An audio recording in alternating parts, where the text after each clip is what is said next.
Hello there, lovely people, it's Alex from Nintendo Life here. Now, Fast Racing Neo clearly bears a striking resemblance to a certain other futuristic racing game series. I'm of course talking about F-Zero, and the similarities are obvious. Having said that though, there's also a lot in here that distinguishes this game from its Nintendo forefathers. So, just like an egg, let's separate the obvious albumin from the delicious yolky goodness. Number 5. Color changes. It's the element that you'll notice straight away. Color changing means that not only is a boost pad, but if you're not properly prepared, it's a brake pad. This is a small difference that has a big impact, as you're not only thinking about where you want to be on the track, but what color you need to be, and by extension, what color you need to be immediately afterwards. It's devilish and gives racers a brand new way to screw up without even coming off the track. Number 4. Don't fear the booster. Boosting in F-Zero comes with consequences. You might smack straight into a wall, off the edge, or kill yourself for using it too much. In Fast Racing Neo, that's not the case. Your boost meter is filled up by orbs and not strips, meaning that it's filled up gradually rather than in a pit stop-like fashion.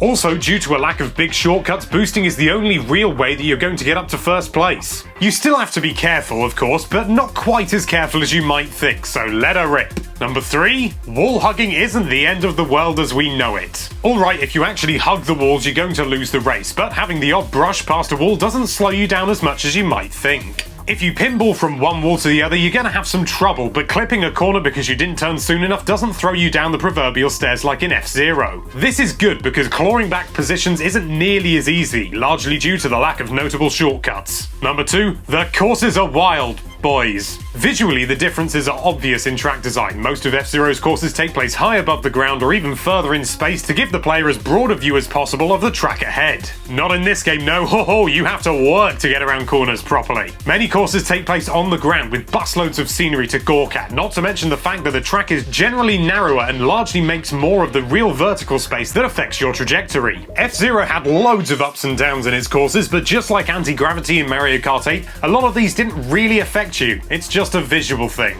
And finally, number 1. It's even more of a bat out of hell. Now, before you leap into the comments to tell me what a fool I am, hear me out. F-Zero has the potential to clock ludicrous lap times thanks to shortcuts and various sneaky techniques, but gram for the average punter, Fast Racing Neo is just, well, faster. Or at least it feels faster. Various subtle elements force the player to behave and feel as though they're actually traveling a lot more quickly. The camera is closer to the action, your vehicle is bigger, there's more scenery for visual reference, the tracks aren't as wide. All of these and more mean that you have to play as though you really were ripping through the stages like you were in some sort of death race. Of course, determining which game is actually faster requires a more patient and mathematically minded individual than me. But of course, if you have any thoughts or Kelsupree's actual evidence to support either side, let us know in the comments. Thank you so much for watching. If you like this video, then why don't you quickly delete those texts from the like button, the subscribe button's just walked in, and be sure to check out nintendolife.com for all sorts of lovely Nintendo related content. Thank you again for watching, bye bye.